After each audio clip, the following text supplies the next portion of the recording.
Okay, hello everyone. Welcome to this week's edition of the Goes to 11 Vise Squad, brought to you by Run Fly and Tackle. This week we're going to tie this little Chironomid pattern that Rick had requested. He wanted some to take out fishing, so we sent some off to him. And I'm sure as soon as he gets out fishing, we'll get some updates on how effective they were, or hopefully we're not. Not hopefully we're not, I should say. Anyway, we'll get out of here. So in the vise we're going to have a size 12, 2 extra long curved nymph hook. And I've put a 332 gold colored brass bead on the front. You can see that there. A little undersized for this hook size, but I like the profile it gives it. So we're going to use some 70 denier red ultra thread. We're going to work our way to the back. Get rid of the tag real quick.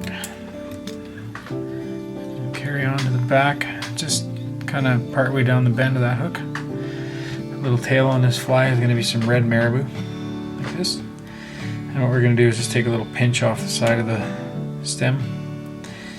Maybe 1/4 inch or 3/8 of an inch worth of feathered barbels, if you will.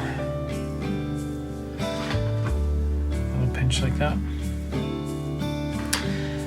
Don't worry about leaving it too square, or it doesn't have to be even at the end or anything, because we can pinch it off after. So one thing I do like to do to keep the body even is to tie in the feather all the way down the hook shank, just so that it keeps it nice and even.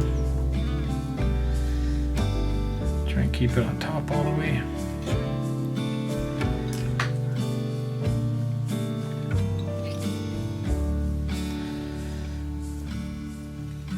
Okay, reach in there and cut those little bits out of there.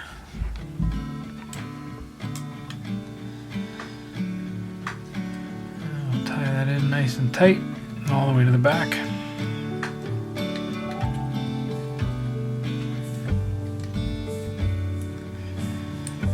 Okay, so there's a couple different ribbing materials on this fly. The first one we'll tie in is some small red Spanflex. It's kind of a stretchy material. So like the marabou, I want to tie it in all the way along the hook shank, just to keep the body shape even.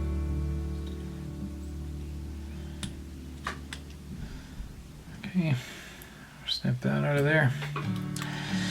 And we'll tie that in nice and tight and even all the way to the back again.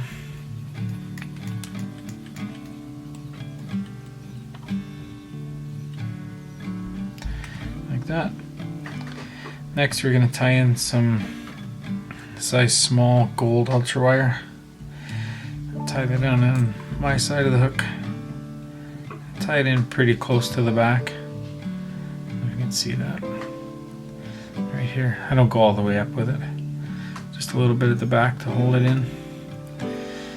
Tie that in. And then now if I've got some little lumps or ridges in the body, I like to even them out. Work my way forward.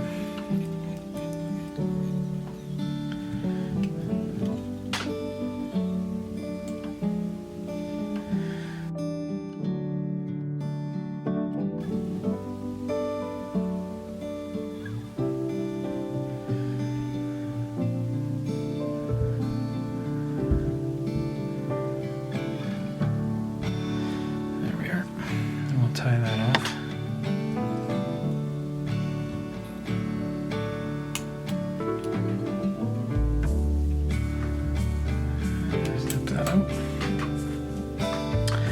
Now we'll take that gold wire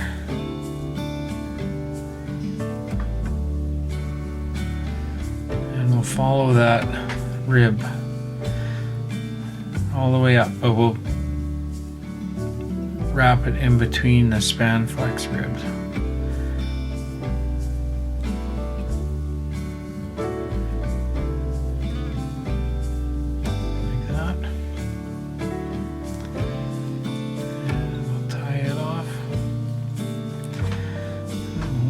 There.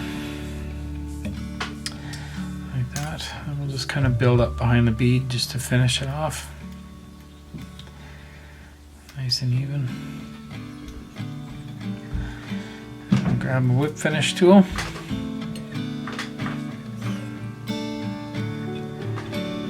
Tie that off, a few wraps. Like so. Now to finish this fly, I like to use Solarez Bone Dry UV glue. I think it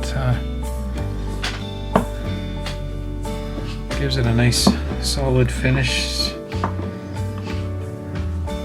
Sure makes it more durable as well. You can use other UV products. I just prefer this Bone Dry. Cures quick, but as long as you leave just a little thin coating on it with any other product, should get the same result.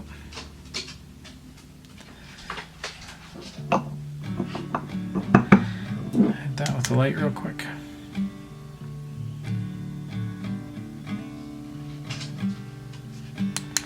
Okay, so now your tail, depending on how long you want it, just grab with your fingernails. Make them long, make them short, fish them how you want them. Anyway, quick little Chironomid pattern. Hopefully Rick has some luck with them when he gets out fishing with them. As with every week, we're going to do a little giveaway in these segments. So this week's question will be, who is the newest member of the Goes to 11 media team? You can find those answers on the website and on the Instagram page. So the first person to answer that question correctly will win a couple of these flies and a few more. So I hope everyone enjoyed the video. I hope you found it informative. If you have any questions, comments, or what have you, comment below and we'll get to them as soon as we can. Be sure to hit the subscribe button and the bell. You won't miss any of our upcoming segments. So until next time, thanks a lot everyone.